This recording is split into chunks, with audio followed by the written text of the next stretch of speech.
lọ́jọ́ kejìdínlọ́gbọ̀n oṣù kínní ọdún tí a wà yìí, èyí tí àwọn olóyìnbó pè ní the 28th of January 2025, ó ní gbajúgbajà olórin fújì ni tó tún jẹ́ àgbà akin bọ́ba gúnwà ilẹ̀ Yorùbá, ìyún Alhaji Abdulqudus Abbas Akande, ẹni tí gbogbo ayé mọ̀ sí Òbésèré ọmọ Rápálá tàbí Olúgbòjò BK the First, ni ló ṣe ayẹyẹ ọjọ́bí ọgọ́ta ọdún 60 years, tó sì jẹ́ pé gbọ̀ngàn ayẹyẹ Anchor Event Center tó wà lágbègbè Agídìngbì lọ́nà Aláùsá nítòsí Ìkẹjà ní ìpínlẹ̀ Èkó ó kún àkúnfàyà fún àwọn èrò tí wọ́n wá yẹ pàpà gẹ́gẹ́ bá tó ṣe ń pe Òbésèré sí. ṣùgbọ́n tó jẹ́ pé bí ayẹyẹ náà bó ṣe dùn tó lárinrin tó, ọ̀pọ̀ àwọn èèyàn ọ̀rọ̀ tí wọ́n ń sọ ní bí wọn kò ṣe rí bàbá àwọn onífújì lásìkò yìí, tí Alhaji Abbas Akande Òbésèré tó lọ́ọ́ fi ìwé pè ní pàtàkì ní ilé ẹ̀, ìyún Alhaji Abdulrazak Kọ́láwọlé Ìlọ̀rí, ẹni tí gbogbo ayé mọ̀ sí Kollington Àyìnlá tàbí bàbá Látìká, ní bí wọn ṣe rí bàbá náà níbi ayẹyẹ náà, èyí tó jẹ́ kí inú máa bí àwọn olólùfẹ́ Òbésèré wípé àbí nítorí bí awuyewuye kan tó wà lágboolé fújì, ìyẹn awuyewuye ìjà tó wà láàrin Òbésèré àti gbajúmọ̀ olórin fújì kan ìní Kollington Àyìnlá ló fi sá fún bí ayẹyẹ ọjọ́ bí Òbésèré. ẹ sì rántí wípé níṣe ni Òbésèré ló ṣàbẹ̀wò sí Kollington ní ilé ẹ̀ ní agbègbè Alágbàdo ní ìpínlẹ̀ Èkó, tó lọ yẹ bàbá náà sí tó pọn ilé tó sì fún ní ìwé ìpè pé òun gan ni òun fẹ́ kó wá ṣe bàbá ọjọ́ náà gẹ́gẹ́ bí bàbá onífújì lásìkò yìí. bẹ́ẹ̀ ni Alhaji Kollington Àyìnlá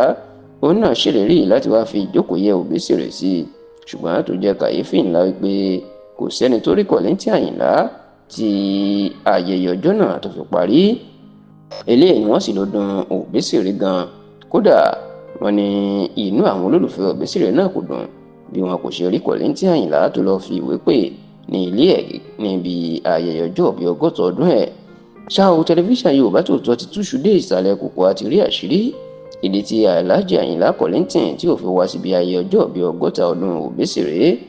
nígbà tá à ń bá àwọn tó súnmọ́ Alhaji Kollington Àyìnlá tá à ń bá wọn sọ̀rọ̀ ni wọ́n jẹ́ kó dì mọ̀ pé kò sóòótọ́ nínú ẹ̀ pé Alhaji Kollington Àyìnlá ò máa lọ síbi ayẹyẹ ọgọ́ta ọdún Òbésèré. kódà wọn láwọn méjèèjì ti sọ̀rọ̀, Alhaji Kollington Àyìnlá sì ti tọrọ àforíjì. ǹjẹ́ kí wá ló ṣẹlẹ̀ kí ló ṣe Alhaji Kollington tí wọ́n fi wá lọ́jọ́ náà? àwọn tó súnmọ́ Alhaji Kollington jẹ́ kí tẹlifíṣàn Yorùbá Tòótọ́ mọ̀ pé ọjọ́ Sunday ti ṣe ọjọ́ kẹrìndínlọ́gbọ̀n oṣù kínní, ìyẹn ó kù ọjọ́ méjì sí ayẹyẹ Òbésèré, ni Alhaji Kollington Àyìnlá lọ sí ìpínlẹ̀ Ọ̀ṣun níbi ayẹyẹ ẹ̀fẹ̀ àkọ́kọ́ tí ìjọba ìpínlẹ̀ Ọ̀ṣun ṣe, ìyẹn Ọ̀ṣun Comedy Night. oyin níbẹ̀ ni Alhaji Kollington Àyìnlá wà tó ti fẹ́ rí gómìnà Adémọ́lá Adélékè ti ìpínlẹ̀ Ọ̀ṣun, ṣùgbọ́n tí wọ́n ní gómìnà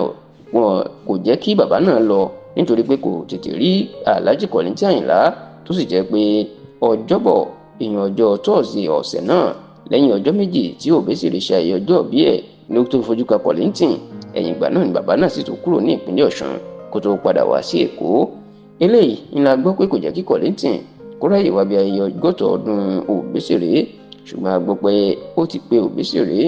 àwọn méjèèjì ti jọ sọ̀rọ̀, tó sì jẹ́ pé kì í ṣe pé nítorí ìkùnsínú tàbí ìjà kan wà lágboolé fújì ẹni